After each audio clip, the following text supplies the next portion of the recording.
오늘은 계엄을 둘러싼 진실과 기만, 민주당의 허구적 음모론과 진정한 애국자의 선택에 대해서 말씀드리겠습니다.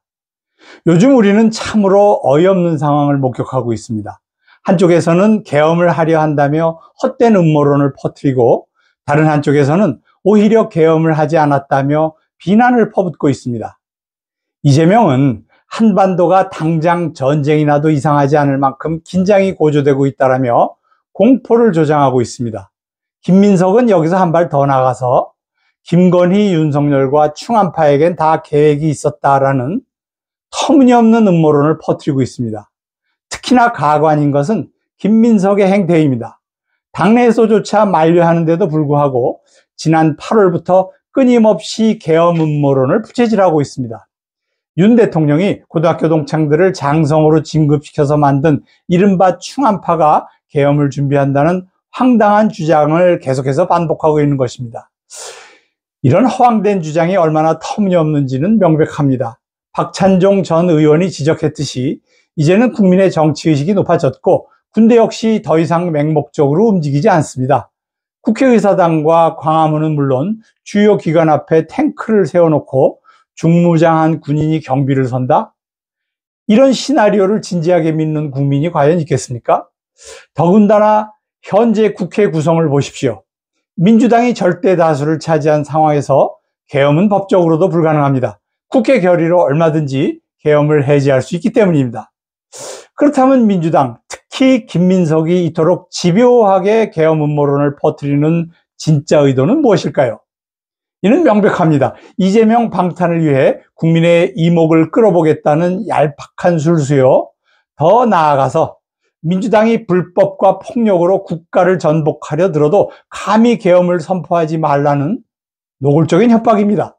여기에 이재명 구속 후 당대표 권한대행 자리를 노리는 김민석의 개인적인 정치적 야욕이 더해진 것이죠. 그런데 참으로 아이러니한 것은 정작 계엄 관련 비난의 화살이 향하는 곳입니다. 오히려 계엄을 하지 않았다는 이유로 비판받는 이가 있습니다. 바로 황교안 전 총리입니다. 박근혜 대통령 탄핵 당시를 돌이켜보십시오. 대한민국은 전무후무한 혼란 속에 빠져 있었습니다. 복면을 쓰고 횃불을 든 무리가 청와대 앞까지 행진하는 모습은 그야말로 왕조시대 영모의 재현이었습니다. 명백한 국가 변란 상황이었죠. 당시 여당이었던 새누리당은 어땠습니까? 김무성과 유승민을 추종하는 62명의 배신자들이 박근혜 대통령 등에 칼을 꽂았습니다. 아직 이들 중 단 한 명도 자신의 과오를 인정하지 않았습니다. 언론, 특히 조중동은 이를 정당화하기에 급했죠. 이런 절체절명의 순간에 황교안이 계엄을 선포했다면 어땠을까요? 현실을 직시합시다. 국회는 즉각 해제를 결의했을 것이고 군 출신도 아닌 권한대행의 불법적인 명령을 군이 과연 따랐을까요? 설사 군이 따랐다 해도 저항하는 시민들을 강제 진압할 수 있었을까요? 용산 철거 현장 사태나 물대포 사건을 상기해 보십시오. 그런 소규모 사건들도 엄청난 파장을 일으켰습니다. 하물며 군대를 동원한 시민 진압? 이는 선진국 대한민국에서는 상상조차 할 수 없는 일입니다.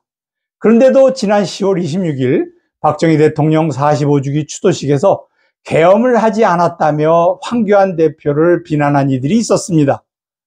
이는 매우 위험한 발상입니다. 북한은 이미 오래전부터 공안검사로서 자신들을 위협하며 그들이 어렵게 구축했던 통진당을 해산하고 전교조를 불법화한 황교안을 파멸시키라는 지령을 내린 바 있습니다.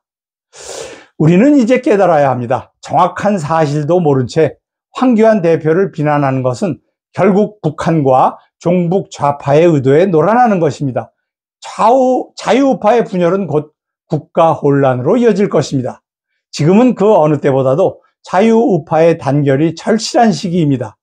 우리는 더 이상 북한과 종북 좌파의 기만적인 선동에 휘둘려서는 안 됩니다. 진실을 직시하고 하나로 뭉쳐야 할 때입니다. 감사합니다.